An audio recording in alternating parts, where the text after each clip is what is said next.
Shalom friends, కన్యక అయిన మరియ గర్భమందు పశువుల పాకలో యేసుక్రీస్తు జన్మించిన తర్వాత ఏం జరిగిందో తెలుసా? ఆ రాత్రి కొంతమంది గొర్రెల కాపర్లు వాళ్ళ మందను కాచుకుంటూ ఉన్నప్పుడు ప్రభుదూత వారికి ప్రత్యక్షమై, ఇదిగో ప్రజలందరికీ కలుగబో మహా సంతోషకరమైన సువర్తమానము మీకు తెలియజేస్తున్నాను.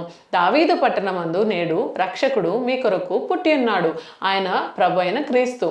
దానికి ఆనవాలుగా మీరు ఒక శిశువు పొత్తిగుడ్డలతో చుట్టబడి ఒక తొట్టెలో పడుకొని ఉండుట మీరు చూస్తారు అని చెప్పింది. వెంటనే ఏం జరిగిందో తెలుసా?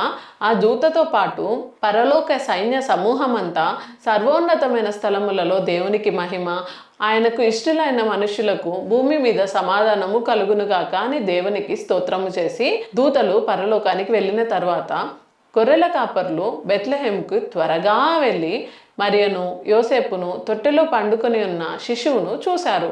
చూడటమే కాకుండా వారు చూసిన దానిని విన్న దానిని బట్టి దేవుణ్ణి మహిమపరచారు, అలాగే ప్రచురము చేశారు. మరి నీ జీవితంలో దేవుడు చేసిన కార్యములను ప్రచురం చేస్తున్నావా? Shepherd's, the first visitors.